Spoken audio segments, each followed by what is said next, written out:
Last week, Ryan Clark was fired from ESPN while he was on the air. And the whole thing went viral. Listen, I'm not here to figure out whether he was fired, laid off, none of that stuff. I am here to have the conversation around what he said on his podcast after he was fired that I've not been able to let go of. He talked about walking into the executive office and asking them a few months before he was fired, what can I do to be better? What do I need to do? And according to him, he said what he took away from that conversation was not, you need to be a better analyst. No.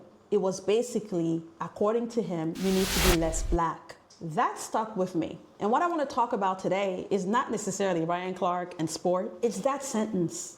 It's the asking of the question and the response to that question and how that question in the first place is problematic. And if you haven't met me, hi, my name is Sandra. I'm a business strategist that has coached over 1,000 women in the past 8 years, teaching them how to stop hiding in plain sight and stand in their full power. And so today we are going to talk about the different stages that I see so many amazing, incredible Black women go through that makes them negotiate their power and fall short when it comes to what they can actually build and be in this world. Let's talk about it. So Matthew 5:14 reminds us, and I'll quote, "You are the light of the world, a town built on a hill that cannot be hidden." And a lot of what I'm going to talk to you about today is how much we forget that we are the light. So my first point here with what happened to him and happens to so many successful, incredible women. I'm talking about people that you will never think for a second would doubt who they are and their place in the world, right? I'm talking about successful people who still forget that they are the light. And it's very easy when you live in a world that tells you are so many different things to forget who you are. To start thinking that you are the ESPN anchor, you are the project manager, you're a business coach, you're a mother, you are all these different things and you forget that you are the light. And so because we forget that, we'll often go and poll people in our lives, right? We'll ask people in our lives, do you think I can do this thing? Am I really that great? Do I really belong? One of the things he talked about a lot was wanting to belong. He said his whole life he never felt like he belonged. And when I heard him, I could hear the soundtrack of my life. And what happened to somebody who feels like they don't belong and when you don't feel like you belong, you become the pick me girl or the pick me guy. Pick me, please. I just want to make the team. I just want to be part of a team. I just want to be seen. I just want to be welcome at your table. Can I be welcome at your table? I won't disturb anything. I will contribute. I will help you build the table. I won't be a problem, I promise. I just need you to pick me. And if you pick me, I'm going to spend my life having you never regret that you pick me. And so when we find ourselves in situations like that, where we just want to be picked, where we just want to belong, we just want to be loved, our biggest fear is to feel like people made a mistake by betting on us. It can become this thing, I think about it, where if we are the light and we are the sun, right? I can think about the sun wanting to poll Facebook and say, how bright do you think I'm shining? How did I do this year, Facebook? How did I do this year, family? Do you like how sunny it was this year? Do you like where I was positioned? Do you like, or should I shift a little bit? Was that too bright for you? How about you? Can we get a consensus? And a lot of the time we do this, right? It might sound funny, but that's the best way I can describe it, where we forget that we are the light and we want a consensus. We want people to validate our light. We want people to agree that they do see us as light. And when we do that, something in us start diminishing. We are giving away our power without even knowing. We try to then mold ourselves to fit each person and their opinion of what light is supposed to be in the first place, how bright it's supposed to be, and it becomes ridiculous because we realize really quickly that we can't be the light and also be concerned about people's perception of our work, right? Or people's perception of our role. Because for some people, the light is incredible, right? The light is something they look forward to. For some people, the light is something they take for granted. For some people, the light is something that they don't even ever get to experience. And so trying to be one thing to everybody becomes a challenge. And I want to be clear that I'm not saying that we shouldn't ask for feedback, but feedback around my communication skill is different than asking for feedback around my identity. Based on what he said on his podcast, he said that, and I'm paraphrasing, that I think he said last year, this is after his shows has won all these awards. This is after the high rating. He was already the guy, arguably, and by the way, I don't watch his show, so I don't really know the guy beyond what I watch him say and what I've watched other people say about him. That he knows his craft. His craft is not in question. But yet still, he went to executives, according to what he said, and said, what can I do how can I improve? And what they said was, I need you to be less black, is how he received it, according to what he said. They spoke to his identity, right? They spoke to his identity and who he was and what he valued and how loud he was. They spoke to his identity. And he went as far as saying that when he came back this season of his show, The Pivot, he told his coworker, his teammate, the people on the show with him, and said, this year we are going to need to stay away from certain issues. And before we say, okay, I wouldn't do that, or I really had to sit with it, because as a business owner, when I'm running ads, for example, I think about, okay, I can't do my afro because that's not going to be palatable. I have to think about my image. I have to think about my voice. I have to think about how I'm perceived. I have to think about the algorithm. And when I coach women, they tell me, Sandra, if I'm honest with you, I can't just walk into a room because that room reads me differently. I can't just be assertive because that sounds like I'm being aggressive. And so I always have to think about how people view me because I'm black, because I'm African, because I'm a woman, because I have an accent. And so that is the thing. It's not that you don't want feedback. That's not what I'm saying. But what I'm saying is, you are the light. You are the light, and that's your identity. And that doesn't change and cannot change. And one thing he said was interesting. He said, what hurt me the most is even with the changes in my identity, even with attempting to change my identity, they still let me go.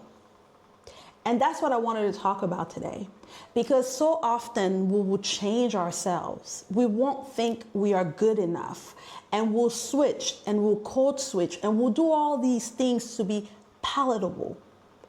And then to still realize, oh, you're not good enough for those people. You will never be enough for people that are committed to stay in the darkness.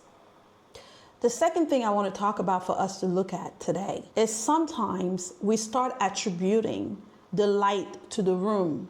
What am I saying? When I heard about his case and when I hear about cases like this, right, the Don Lemon of the world, I always ask myself, well, you could start your own thing. Like, what is the problem? You are the light.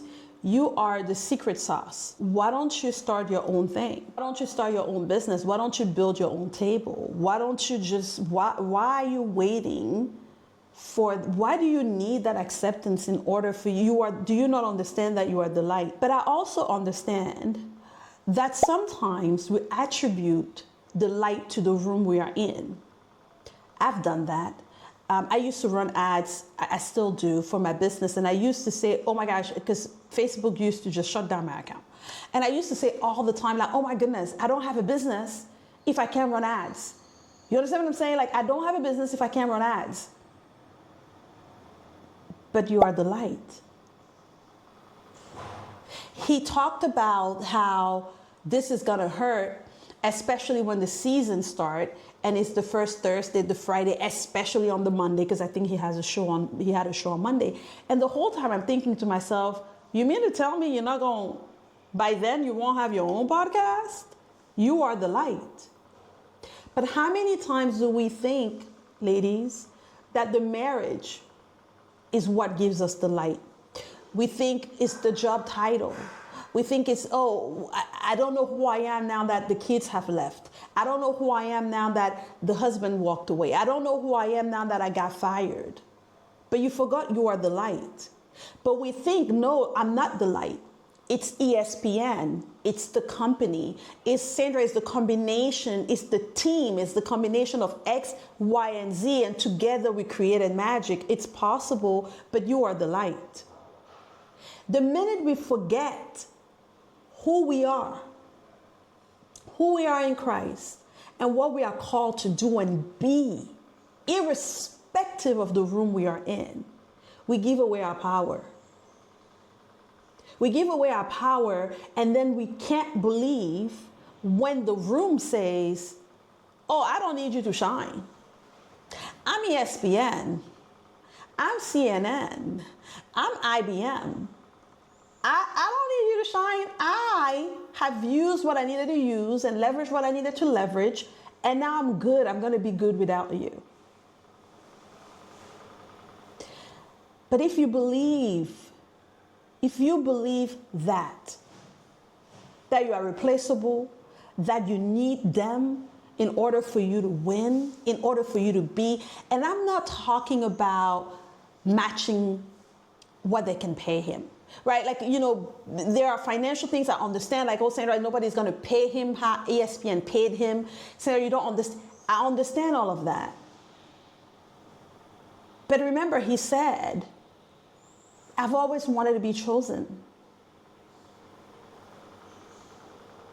Yeah, the money is good. But there's something about being accepted into their club. There's something about being accepted in quote unquote, what is the highest place. There's something about, Sandra, being looked up to in my family. There's something about being the wife and being married, or whatever the situation is. I want to make sure that we understand that what he's feeling, a lot of us have felt that. A lot of us have stayed in room longer than we should have, are crying over rooms that have dismissed us because we don't understand we are the light.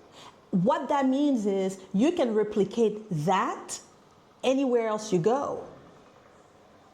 It means that even in your room, even if it's in a one-bedroom house and you're watching me from there, you are still the light.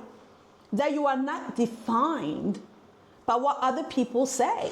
You're not defined by how much money is in your account. You are not defined by anything else but the fact that God said you are the light. So the platform is not your source. It's simply where you are positioned. The job is not your source.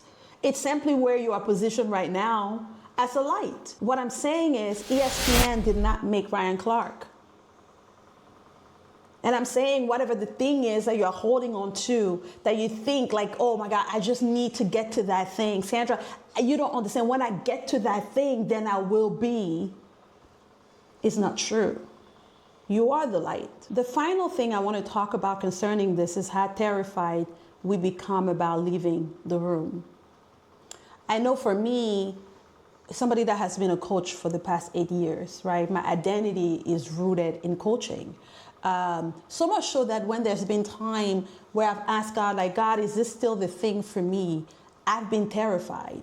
Because who am I outside of that room, outside of that thing? That has been my identity. That has been what I've used to be able to serve you. That has been the space. And I've had to understand that God can remove his hand from a thing, right? You can lose favor. He can say, this thing is no longer going to produce fruit because I need you to pivot. Because I need you to pivot, this thing it's going to be dead because I need you to pivot. That thing being dead does not mean that God has removed his hand off of you. And I know that was my point of confusion. Because if you know that God is with you, who can be against you? But a lot of the time, we stay in places because we think, well, that place is anointed. ESPN, that place is where the glory resides. CNN, right, and all these places in your job, and insert whatever that thing is for you. And so if I walk away from that place, does it mean that God's hand is no longer on me? But if you understood that you are the light no matter where you are, and God's glory stays with you no matter where you are, you will be excited about pivoting. You'll be excited to see where else your light can be better served. You'll be excited to see who else, God, do you have in mind for me to light up? Where else do you want to position me? I get it. I've been here for 13 years. Where else, God, do you want to use me and my gift? What other platform? What other area? Or is it time for me to rest, God? Because my identity and who I am is never in question. It's never a debate.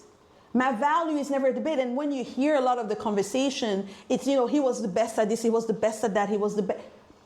Well, those things are nice. But my prayer for all of us is that we never allow places and rooms and people and titles to make us forget our real identity. That we don't chase those things so much that we now look in the mirror and we're no longer proud of who we are. Hence what he said, I was heartbroken because I had changed who I was. Not enough for y'all to notice it, but enough for me to notice it. And yet and still it wasn't enough for them. And I'm here to say it will never be enough for them.